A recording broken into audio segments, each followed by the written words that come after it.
in rural areas? The basic challenge is one of the reasons why the solid band maxis would not traverse into the rural areas is because of the road conditions. Okay. The road conditions and the profitability as well. And this goes back down to the point we're going to have where during the day, so in the morning period, you'll have the checkered band buses running to come out of the rural areas. They will be basically doing dumper loads.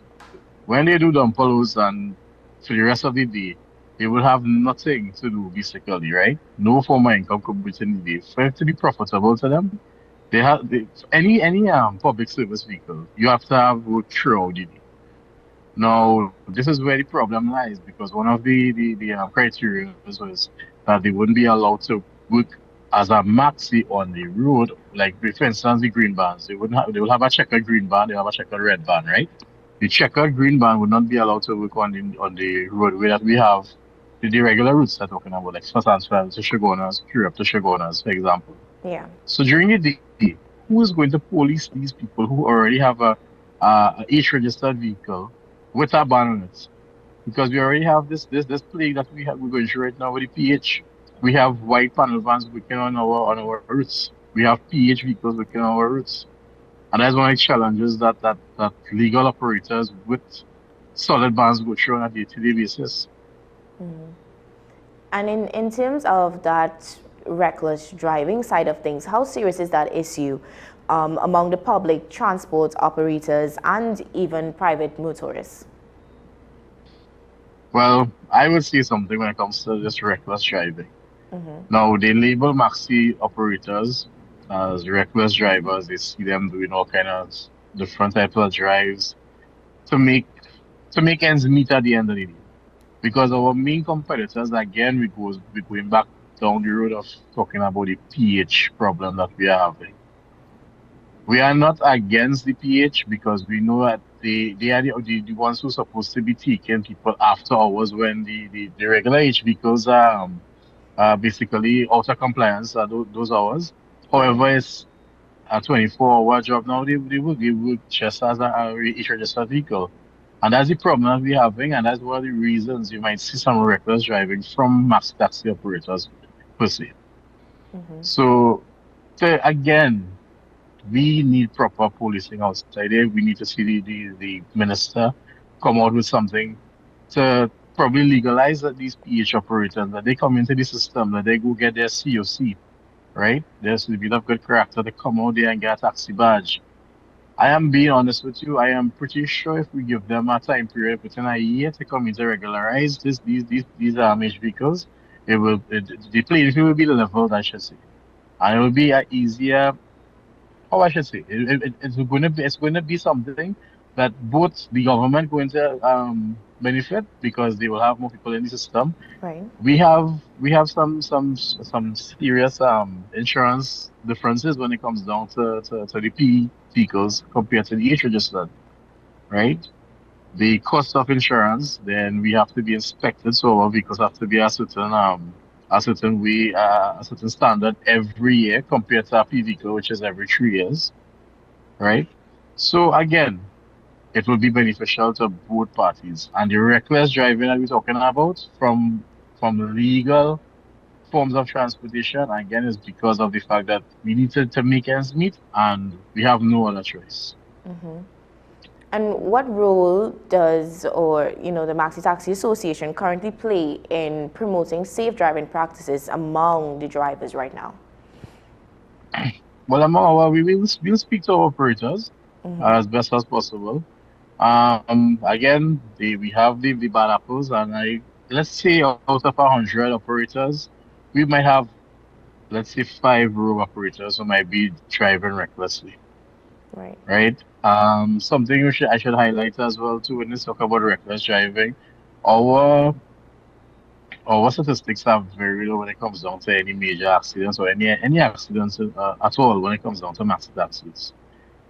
Because at the end of the day, our maxi taxi is our bread and butter, right? That's accident for us means it's downtime, unpaid downtime, and we can't afford that. Majority of us can't afford that. Yeah. And the government is even considering adding road safety to the school's curriculum. Do you think educating children early could make a difference in that long-term journey for it?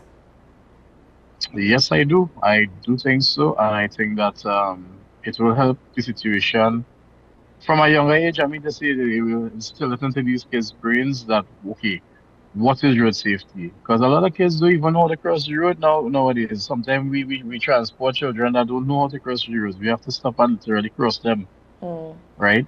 And not only in the school system, but we need to find, I think the Transport Commissioner, Mr. Clark, needs to find and put some more work into the whole aspect of getting a license right? I think we need to reformulate how it is this whole process takes place.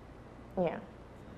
And other than having the police out, are there any other measures, you'd like to see implemented immediately to make roads safer for both drivers and even passengers? So I will talk about the speed gun that they recently introduced, the new speed guns, I should say. Mm-hmm. I think they utilize these speed guns at the wrong time of day, right? They will use it during midday time when there is regular traffic on the roadways. These speed guns that need to be used during the peak hours, like not peak hours, I should say the dead hours, the hours like in the morning period, or the entire like for instance, we are sometimes as taxi operators, we're outside late in the night.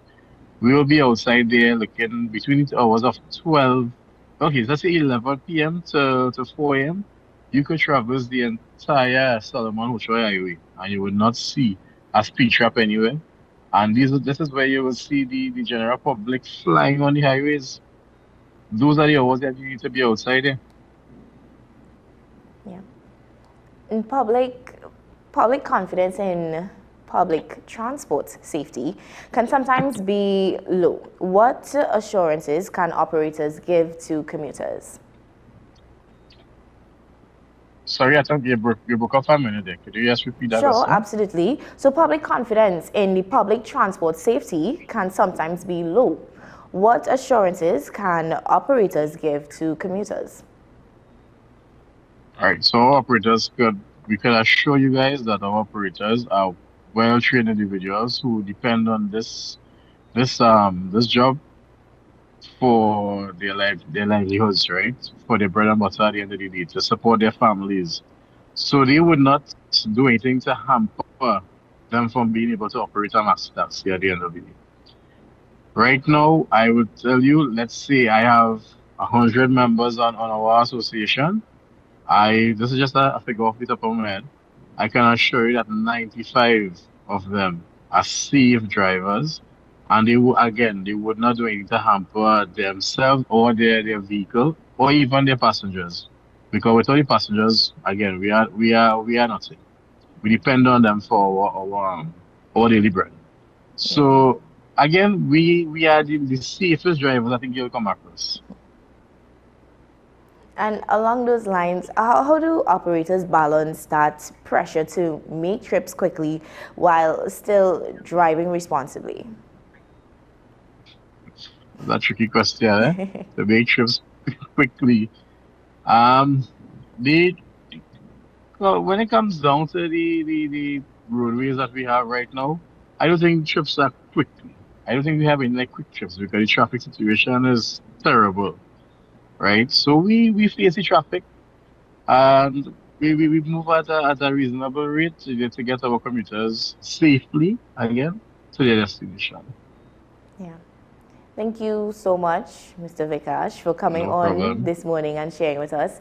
Any final words you'd like to leave with the viewers that's looking on this morning? I would like to invite Trinidad and Tobago to understand, right, that maxi taxi operators and H vehicle operators on the whole, we stand together as one. We are an industry that basically survives, right? We survive with the population supporting us. And I'm asking them to understand what is the legal form of transportation. Each registered vehicles. I come to understand that the citizens of Trinidad and Tobago, a lot of them, they do not understand what each one of vehicle represents. Because you would see a picker pop them, they will just stop and jump into the picker without even thinking twice. They wouldn't even look. We see school children right now. We are going into schools right now in our area to try and educate children of what type of vehicle to travel in. Right? Again, safety. We have a serious crime rate right now going on. People are going missing. Right? A maxi taxi is something that is marked. Right? We are applauding them. They come to us. Right. We are here for you. We have the lowest rates. Come to us. Let us take you to your destination safely. Thank you, Mr. Vikash, for coming on this morning and being a part of the conversation and for sharing that information with us. No worry. Thank you again. Yeah. Guys, we are about to take another short break, and when we come back, we have more engaging stuff for you, so stay with us.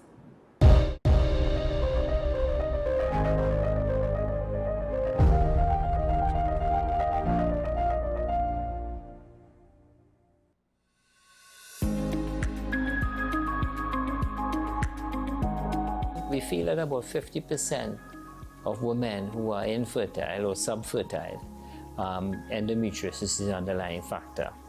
So it used to play a role. Half of the women who present with infertility problems will turn out to have an underlying endometriosis as a cofactor affecting their fertility.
Our award-winning show is back, and this season promises to be even more exciting than before.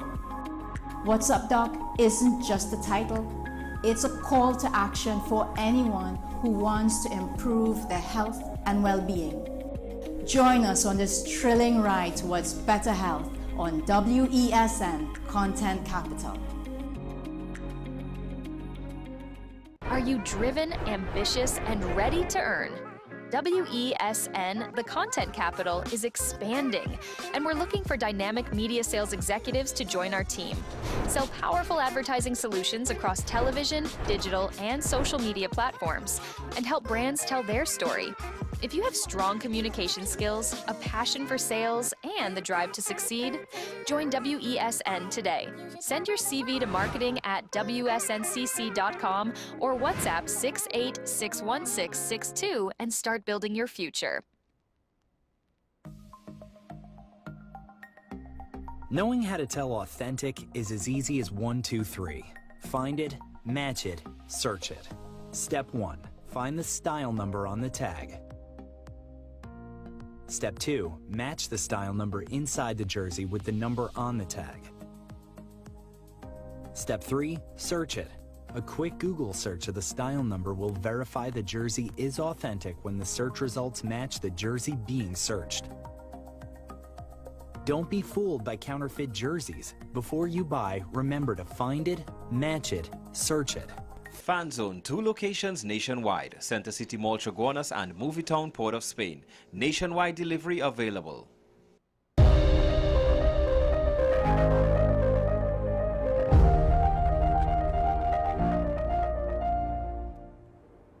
Welcome back. For many students, mathematics remains one of the most challenging subjects in the classroom, from exam anxiety and low confidence to difficulties grasping certain concepts. Educators continue to search for ways to improve outcomes. As more students seek extra lessons and online support, questions are being raised about whether mathematics is becoming more difficult, whether teaching methods need to evolve, and how students can better prepare for success in the subject. Let's shine some light on this in our Youth Spotlight segment.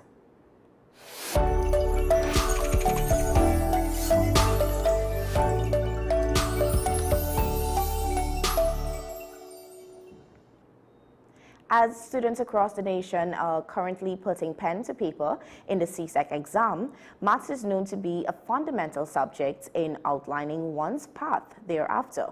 We've invited an online tutor, Ms. Janelle Huggins, to speak on her recent experience tutoring students for this particular exam subject. Good morning, Ms. Huggins. Good morning. How are you? I'm great, and you?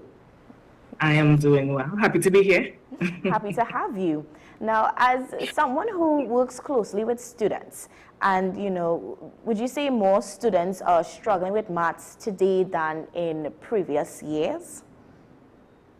I wouldn't say that more students are struggling today. I mean, the sentiment that math is hard or it's the least favorite subject, that has existed forever.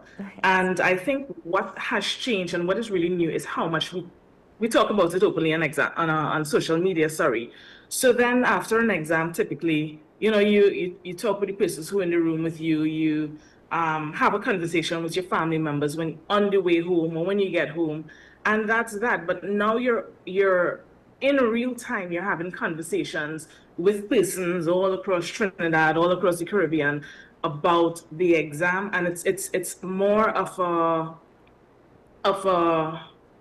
an open discussion, and I think that in addition to the fact that the subject has remained the same, the content has remained the same, what has changed is the environment. Today, students deal with massive information overload. Right. They have instant answers, instant solutions, and as a result, I certainly believe that a shorter attention span is now the problem due to the devices and so forth.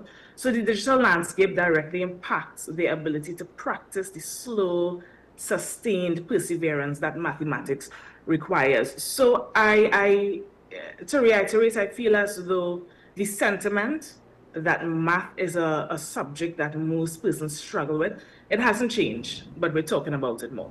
Yeah, absolutely. And what would you say are some of the most common challenges students face when learning maths?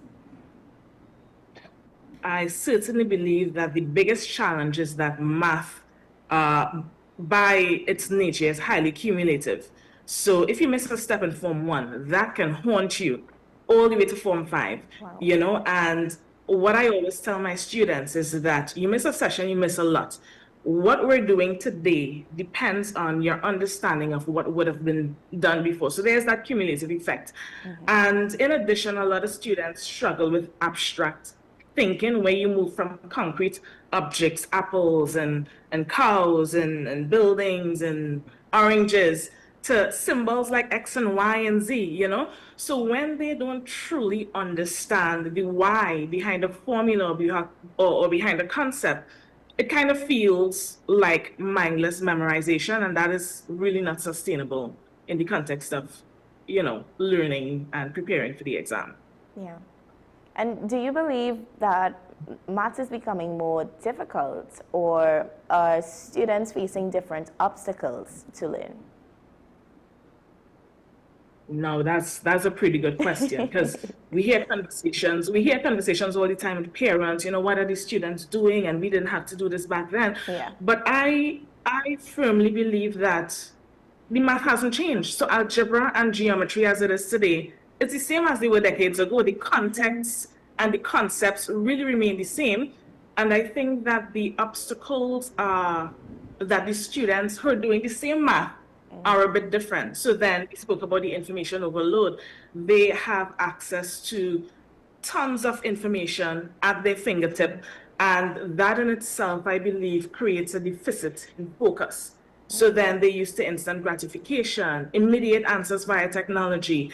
And math, I always say math requires what I would call a productive struggle. So if you're as young as I am, you may remember sitting at home with this jigsaw puzzle, and I'm not talking 25 jumbo pieces. I'm talking about thousands of pieces, and you have this pile of puzzle pieces in front of you, and you sit down combing through, searching, you take it, you look at it, you try to fit them together. It's like, nah, that's not a piece. You go, and you do that for hours on end. And the challenge was exhilarating. It was exciting. You couldn't wait to figure it out. And if you make a mistake and it wasn't the piece that fit together, you go again and you find it.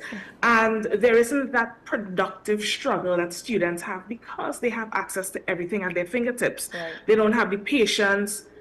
They won't sit with a problem for 20 minutes on end, you know? So the problem really isn't the content or the subject matter, but I think it's a severe misalignment between our fast-paced world and the slow, deliberate cognitive processing that math requires. Right.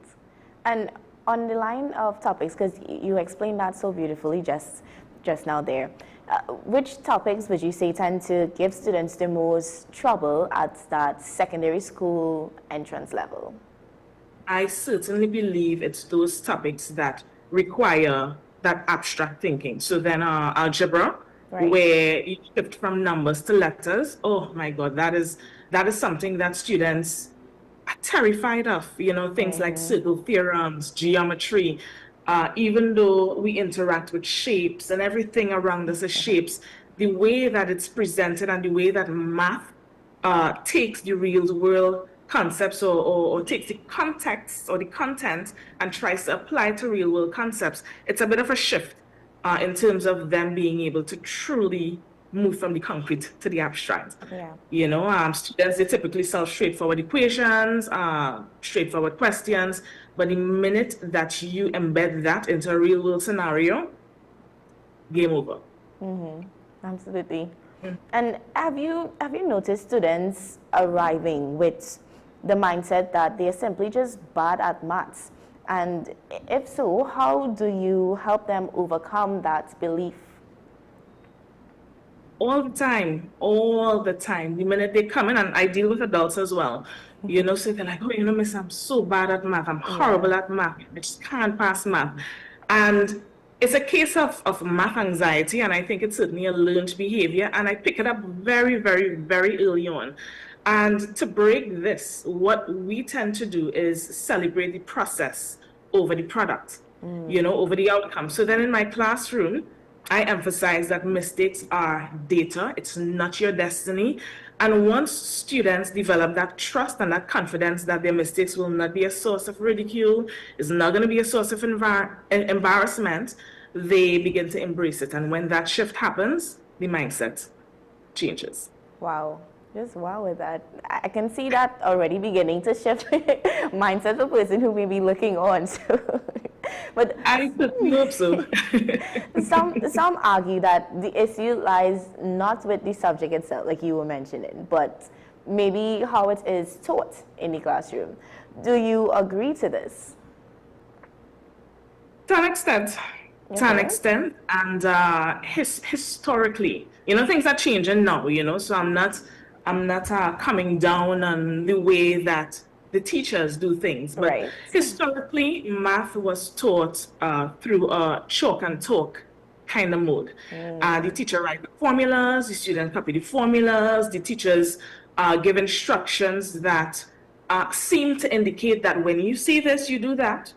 And when you see that, you do this, you know. And we know from educational research that learning is constructivist, meaning that students build knowledge and understanding from the things around them, from their experiences, from what they see, from things that they would have experienced. And if we teach math purely as a set of rules to memorize rather than you know, an active puzzle, an active journey, an active puzzle to solve, then we tend to alienate creative, practical, visual learners. So it's not that there's an issue with the subject itself, it's not broken, but I think our traditional delivery models often fail to engage the modern students that we have today. Yeah. And continuing on that line, would you say that teaching methods kept pace with the young people and how they learn today?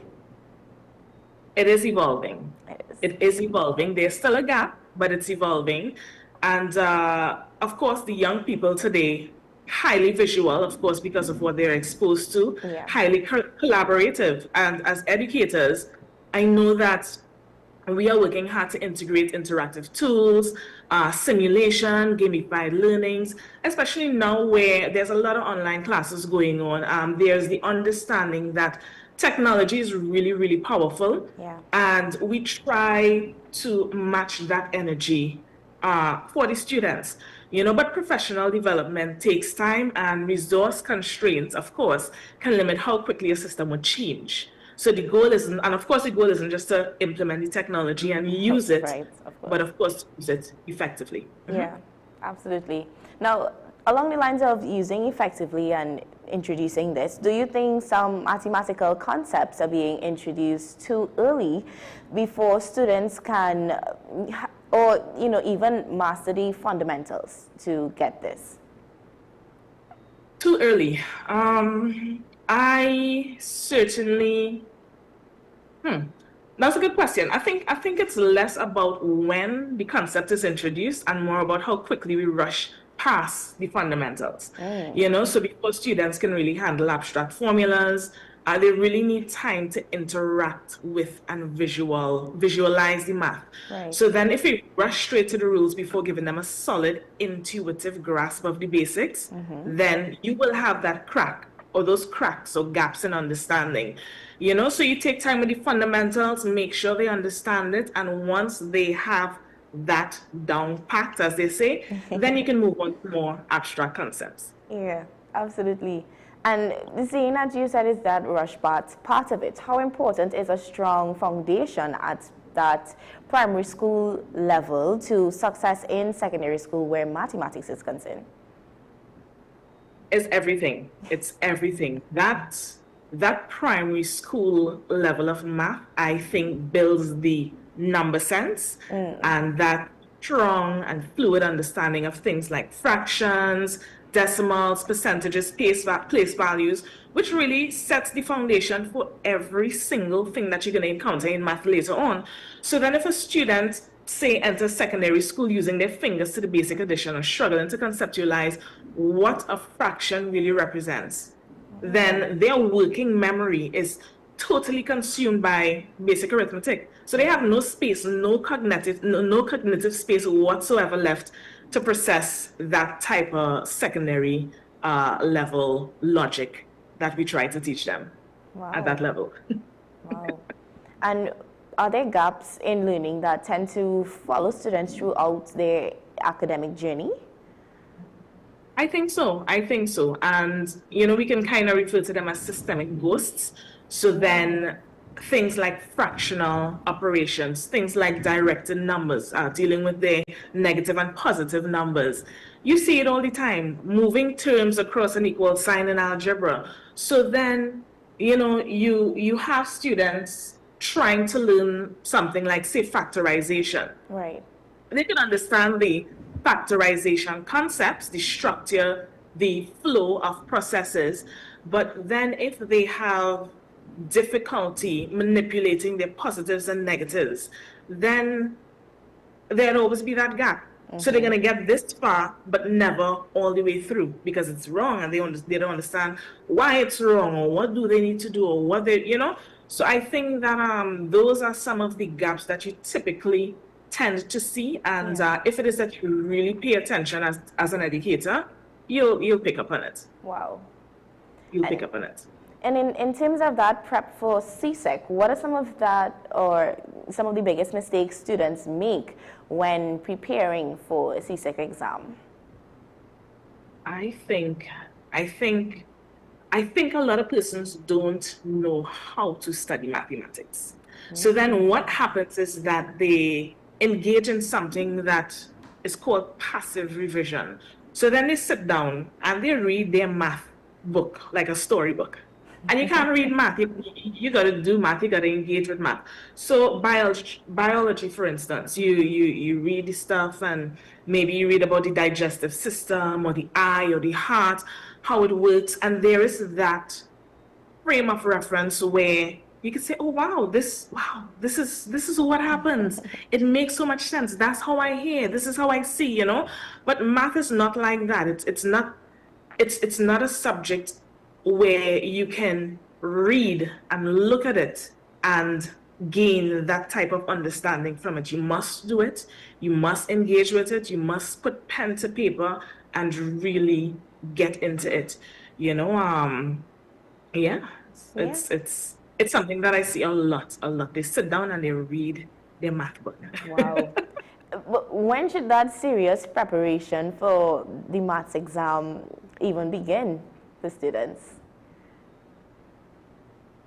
The preparation really begins, the minute you hit secondary school, because of course you're learning the fundamentals, but that serious preparation, I think after passing that Form 1 to 3 curriculum, right, it starts in Form 4, you know, and the CSEC syllabus is pretty much a 2-year journey. So then if you wait until mock exams or Form 5 to really get serious, I think that leaves you in a position where you have no choice but to cram to gain that conceptual understanding, which doesn't work at all for mathematics.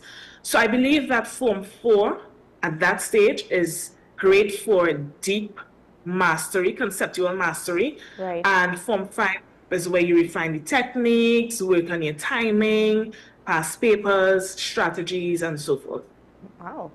And along those lines, what study techniques have you found to be the most effective? I love this question. So spaced repetition and what I would call interleaved practice. So then instead of doing 50 algebra questions in one night and forgetting them next week, do 5 algebra problems, 5 geometry, 5 statistics, 5 matrices, and space that out across the month. So what it does, it actually forces the brain to constantly switch gears, retrieve different formulas, and it pretty much mimics the way that the exam is pretty much done. So then you're not going to go to an exam and do 1,001 questions, but you know what I mean. You know, so then you got to be able to switch from one concept to another, switch from one formula to another, and I think that method is highly effective. Wow. And that can connect in with practicing past papers, yes? So how important would you say practicing past papers to simply just reviewing the notes? How does that really make the difference? Yeah. It's a non-negotiable. You must get into the papers. The notes give you the context, right, but I think practicing past papers helps them to familiarize themselves with that CXC register, the way that they ask the questions, the way that they phrase the questions. So then any examination body, if you pay attention to the wording of the questions, it's specific to that body. Right. So then your SAT questions look a certain type of way. Your GCE questions look a certain type of way. And likewise, your CXC questions, it has a certain sound. So once they're able to really familiarize themselves with that, they go into the exam not trying to figure out what this entity is asking or saying. Right. They see it and, yes, I know when you say this, this is what you mean. Wow, yeah. And what advice would you give to students who are feeling overwhelmed in their lead up to exams? And we get this all the time. You know, they put in the work, they do what they have to do, they were excellent throughout the journey, but then the thought of exams tend to, you know, get them panicked a little bit. Yeah. And I believe ultimately, once they break that mountain down into hills, you know, they look at the syllabus, the entire syllabus as a task that has to be accomplished, they're gonna freeze. You know, so pick one specific subtopic today, say factorization, master that, celebrate your small wins, move on, rather than trying to attack that entire thing as a whole. It's going to feel overwhelming. Yeah. And now you've mentioned you've worked with not just younger students, but adult students as well, in terms of rewriting that CSEC mathematics. What challenges do they face compared to the younger students who will be taking it on as well? Oh my goodness. The adults, they face an entirely different set of hurdles. So then, first thing is that they may have been out of the classroom for years, for decades. Right. So then that academic rust, that lack of recent exposure to the material is intimidating, and it's a hurdle to cross. Yeah. And in addition to that, they're juggling jobs, they're working shifts. Sometimes they are on work while in class. Sometimes they're in transit while in class. They have families, children. Sometimes they unmute their microphones and you hear babies in the background, cooking is in the background. Everything is happening at that same time, and they really need to balance that. They don't have the luxury of uninterrupted study time, if I should put it like that. Wow. And yeah, so it's interesting to see. And when they would have maybe had so many experiences or failures as it pertains to math, there's that mental block, there's that emotional baggage that comes along with it. Yeah. So they have to unlearn anxieties before they can really get into the context and really thrive in this space. Wow. And what lessons can younger students learn from adults who have returned to the classroom determined to improve their results? Okay, so younger students can certainly learn the value of intrinsic motivation and that sense of urgency. So the adults are there because they know exactly what doors that CXC Math Pass will open for them. They know why they're there. They wanted to be there. They're invested in it. So they aren't there because a parent or a bell told them to be there. So if younger students can really adopt even a fraction of that focus and realize that the education is an investment in their freedom, in their future, rather than a daily chore that they have to do because they've been told to do it, I think that the approach to secondary school would certainly be transformed. Wow, absolutely. And one last question. What is one misconception about mathematics that you'd wish to just shut down or put to the side? It's hard. It's difficult. It's rocket science. I think that because perhaps the way it may be taught, and I think that because of the way that persons try to attack it, if I should say, they're going trying to conquer the whole mountain, and if you really break it up into smaller concepts, smaller tasks, you really would get through with it. It's a lot. I mean, over the course of 2 years, there's a lot to be learned. But once you have that good guidance, and I've seen it with my students time and time again, they come in and they're scared, they think it's hard. And once you give them those small tasks that they can accomplish and they realize that they can do it themselves, it's not as hard as they thought. And you keep building on that little bit of information that they would have mastered. So then they master a little bit more. And then you add some more to that. And they master a little bit more. And what they've mastered, you add a little bit to that. Then you find them really thriving and enjoying it and appreciating the fact that I may not know it now, but I certainly have the ability to figure it out. Absolutely. Now, Ms. Huggins, for persons watching, and they're like, yes, I love your teaching methods, I love your teaching styles. How can we reach on to you? How can we be a part of your online classes? Oh, thank you for asking. And you can certainly go onto my social media, Facebook page specifically, and it's Dynamic Academics, or you can contact me at 397-2530. I'd be certainly happy to have them on board.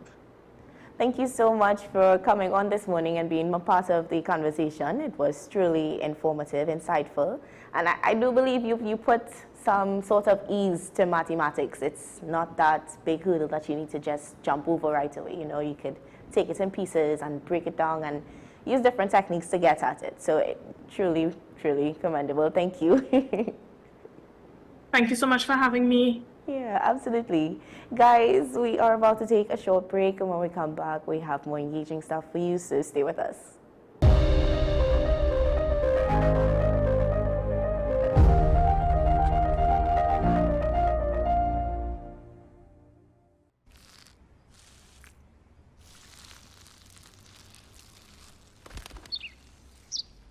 Maybe he landed here totally by coincidence. But if by chance he's admiring your fresh coat of Benjamin Moore soft sky blue, well, that's a pretty high compliment. Coming from an expert. In this day of stay-at-home and work from home, home has never meant more than it does today. Whether you're looking to buy, rent, or build your new home, now is the time to get going. Gittins & Gittins real estate agents are here to take you to that place of your dreams. Let us take you home. We help you find that rental to rest along the way, or journey with you to find your home destination. Investors and commercial enterprises too, call us and we'll walk the distance to place your business in just the right location. Owners, leave the headaches to us. We'll find your tenants or buyers while you stay at home. We'll even manage your property at your bidding. Anything real estate, come home to Gittins & Gittins Real Estate. Call us at 760-3280 or 747-1220 or visit us at 16 Fifth Street in Woodbrook. Hi, I am Emiliana Beechan and I am a mental health and conflict resolution consultant. Welcome to Mind Matters, the show where we explore the intricate world of mental health and the art of conflict resolution.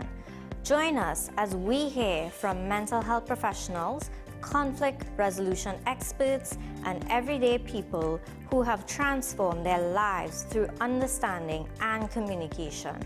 Mind Matters, WESN Content Capital.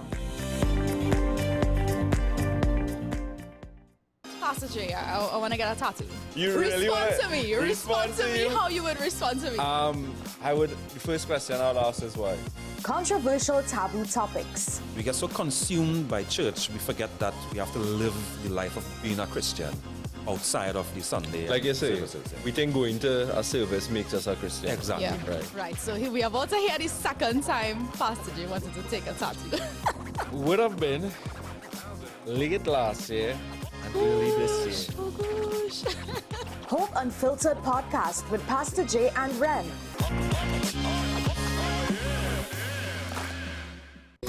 Take some time for yourself or spend some time with the family at Sandy Point Village Hotel. Enjoy our various studio and suite apartments, self-contained with their own kitchenettes and Wi-Fi. We also have our famous 100-foot swimming pool and our beachfront restaurant, the Steak and Lobster Grill. And our location in Crown Point puts us near the center of activity from the nylon pool to the local nightlife. Call us and make your reservations at 639-8533, 389-2378 or email us at sandypointvillagehotel@gmail.com. FanZone, your reliable, authentic supplier, has just gotten better. You can now visit our website www.fanzonett.com for your authentic wear and collectibles. The only place where you can use both your Visa debit and credit cards. Visit our website fanzonett.com to make your purchase today. This is 10 Questions. I'm Andy Johnson. The distance from where we should be in the world in going forward and our commitments with climate change. The effects of climate change that cannot be accounted for. It's called loss and damage, and we're seeing loss and damage happening so much more in this decade the previous decade. The principal term there was this question of the correspondent banking issues. That is why we're trying to build capacity with this country here, Trinidad and Tobago, and other countries in the region. Man is not showing any signs of stopping or even slowing down. More than half of the forest in Trinidad is already gone. All the plants and all the animals and all of the nice clean water and fresh air and everything had to be on this planet for humanity to have a chance. We have small change when it comes to countries that can take decisions, and when they speak, the world listens. The General Assembly is a very democratic forum. And Trinidad and Tobago has the same vote as Canada, in spite of the obvious difference in size.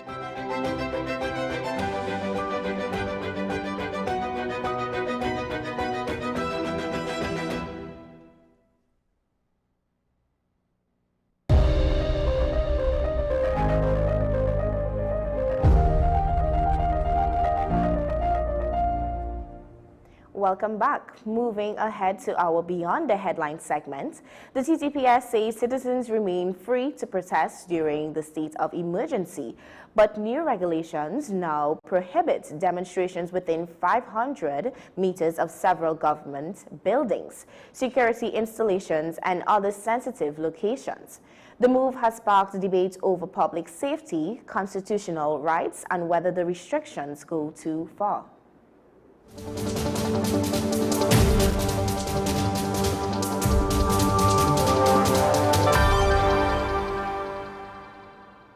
This came on the same day riot police shut down the Kayasili protests outside the DPP office.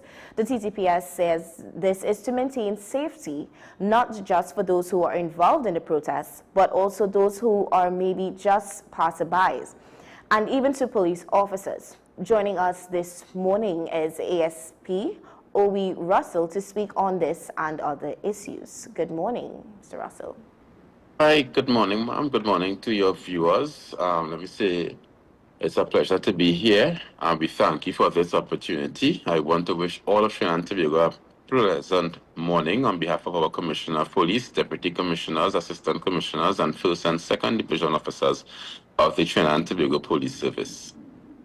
Thank you for being here this morning. Now, can you tell us why was it deemed necessary to establish these 15 no protest zones during the state of emergency or at this time?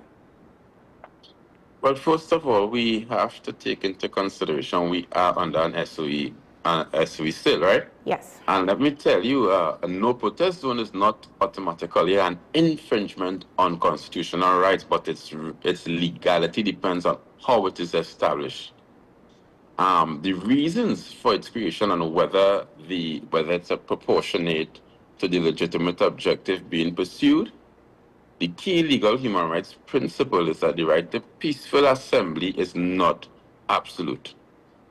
In most democratic societies, including Trinidad and Tobago, reasonable restrictions may be imposed where they are necessary in the interest of one, national security, public safety, public order, protection of critical infrastructure, protection of rights and freedom of others, and prevention of crime and disorder.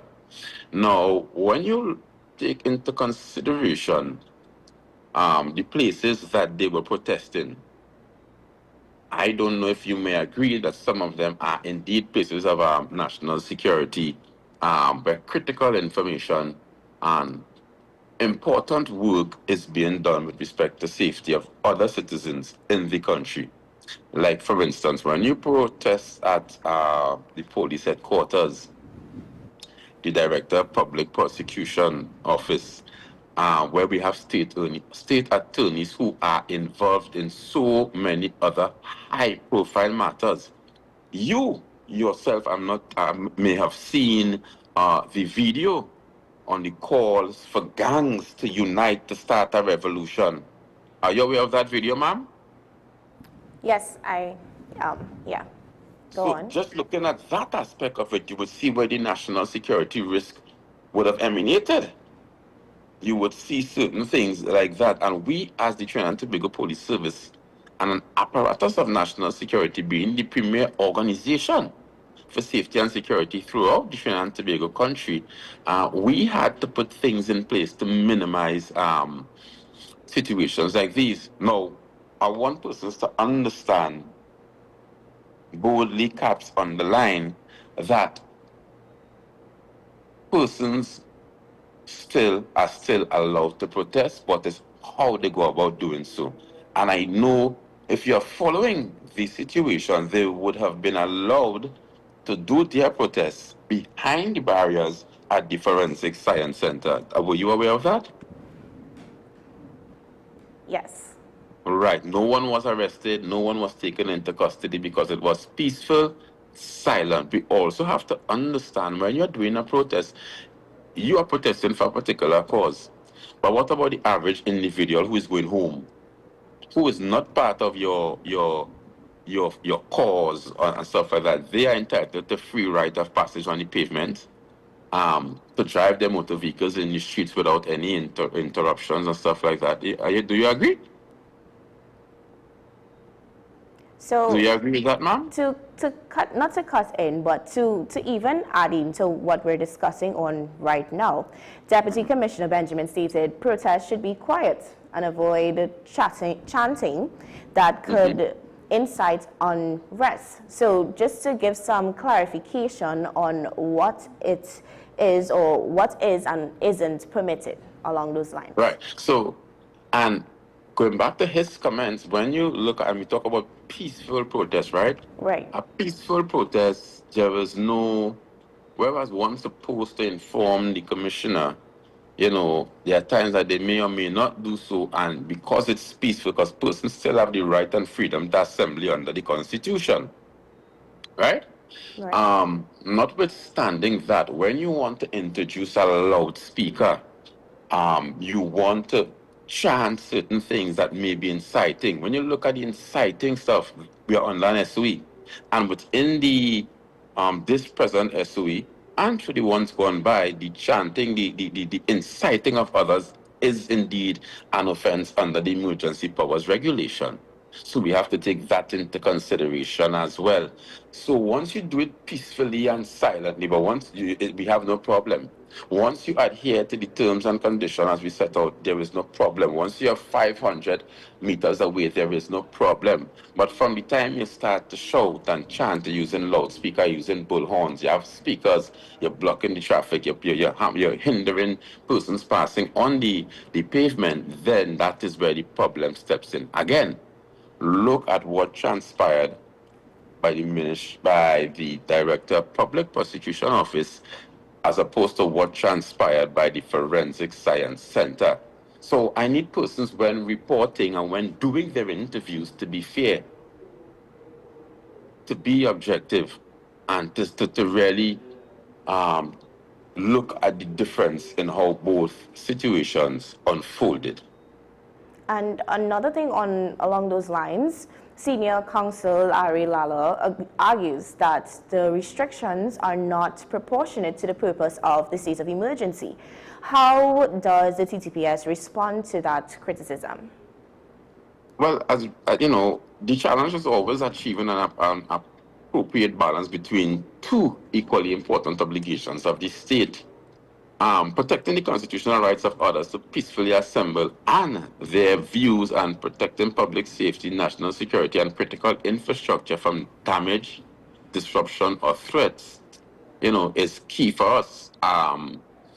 Of course, a complete prohibition on protests across a wide area will attract some scrutiny. We are aware of that. Right. However, where the restrictions are clearly defined, limited in scope, based on credible security concerns, applied in a non-discriminatory manner, and accompanied by alternative locations for lawful protests, you know, it's generally more likely to withstand a legal challenge. So whilst I hear him, even worldwide, you know, there is a restriction, there's an exclusion zones for protests, like for instance, diplomatic missions, military installations, parliament buildings, critical energy infrastructure, and emergency operation centers.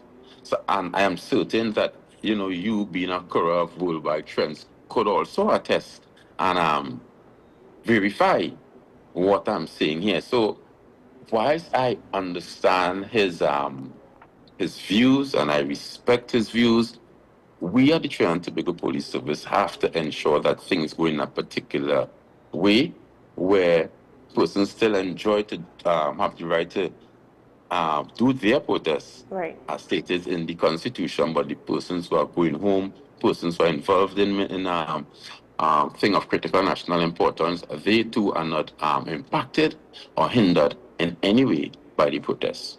Yeah, and if public concerns continue to grow, could these restrictions be reviewed or amended?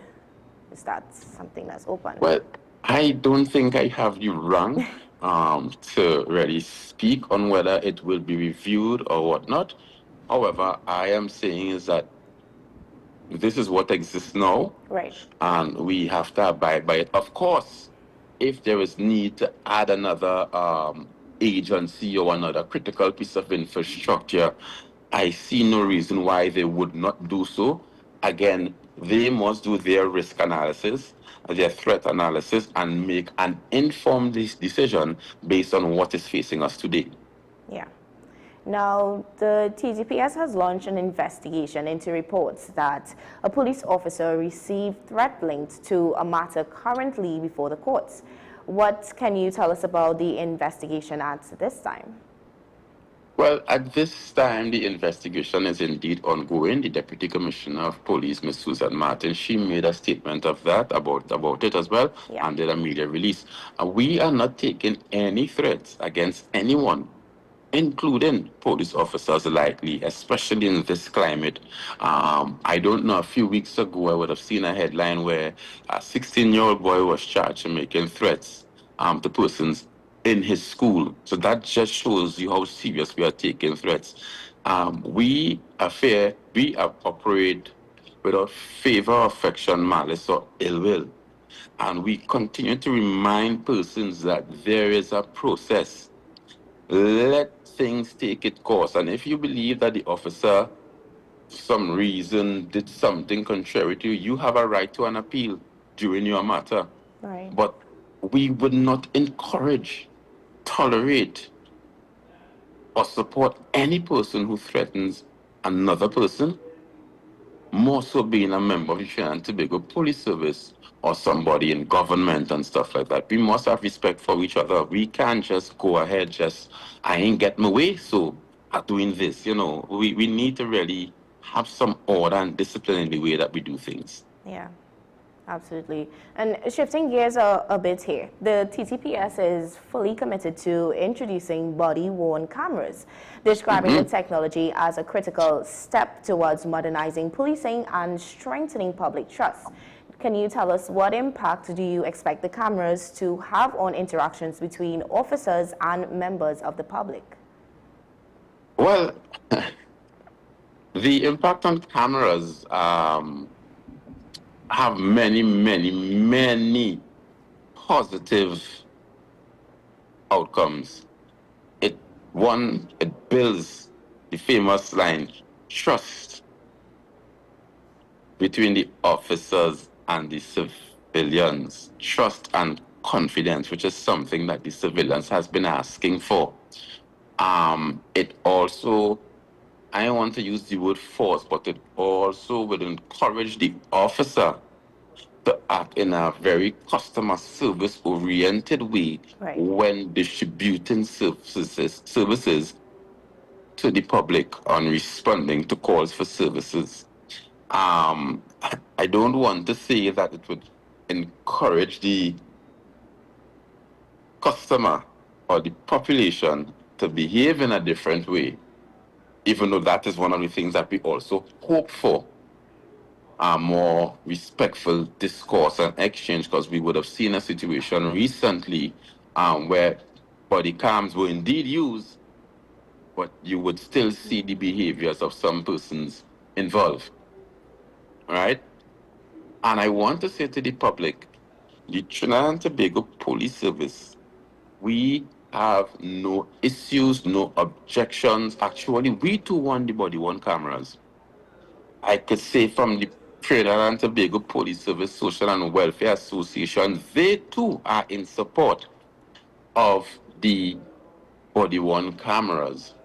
And at this time, the procurement process has reached the stage of an expression of interest, where we invite persons to do their tendering and to bring specs of a body-worn camera that is fit for the rigors of policing that we do in Trinidad and Tobago. That closes off on the 26th of July, if my memory serves me correct, 2026. So we are doing things, however, we must abide by the procurement legislation. I think I want persons to appreciate that we must abide and operate within the procurement legislation. So we have to do what we have to do and do it correctly. Yeah. And one last shift again, in terms of the current strike that we're having with the maxi taxi situation, how has the TTPS really get involved in it to either understanding the maxi taxi side of things and also helping the public that may be stranded at this time? Well, when we look at helping the public that is stranded at this time, you would have seen the goodly Commissioner, Mr. Alistair Guevara, yesterday took an initiative, having had a conversation with members of his executive, to distribute 5 police buses, maxi taxis more or less, that we have within our fleet to travel the east-west corridor and take persons to their homes and to their places. One of the main reason is that we want to look out for the members of the public. We want to maintain our relationship, improve our relationship with members of the public. But we have to look at it from a crime perspective as well. We don't want persons standing there and it starts to get dark and we have scores of commuters on the roadway making themselves a target or encouraging persons who may want to engage in illegal activities by way of robberies, petty larcenies, snatch and runs, Right. So we took that initiative. With respect to the plies of the maxi drivers, they are asking for things like renewal of bus route passes in a timely manner. The police service, there's nothing we can do with that. They're asking for cleaner hubs. There's nothing we can do, for that. We have crime initiative with respect to looking at placing officers on hubs and stuff like that, and on the priority bus route to minimize instances of robbery and illegal activities. Where we can assist, we would have indeed assisted with respect to crime prevention. But cleaning of the hubs, I don't think no one expects the police to be responsible for cleaning of the hubs or renewal of bus route passes. So we are doing what we can do by the distribution of the maxis, and we hope for a speedy resolve to this impasse between the maxi drivers and the Ministry of Works and Transport. Yeah. Thank you so much, ASP Russell, for coming on and having this conversation with us this morning. Yeah. Okay, you're most welcome. Have a wonderful day. You as well. Guys, as we wrap up today's show, we hope that it was one of informative and insightful session for you where you did take away something from it. And as I always say to close, stay safe, stay informed, stay positive. Up next, we do have Sean Michael Small at 8 with Talking Points. So you want to come back for that. And I'll see you again tomorrow morning. Bye.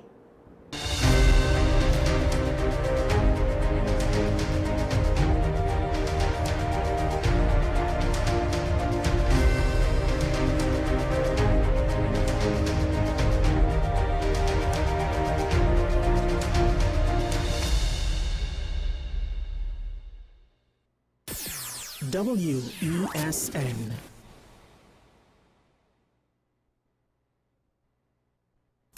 Our award-winning show is back.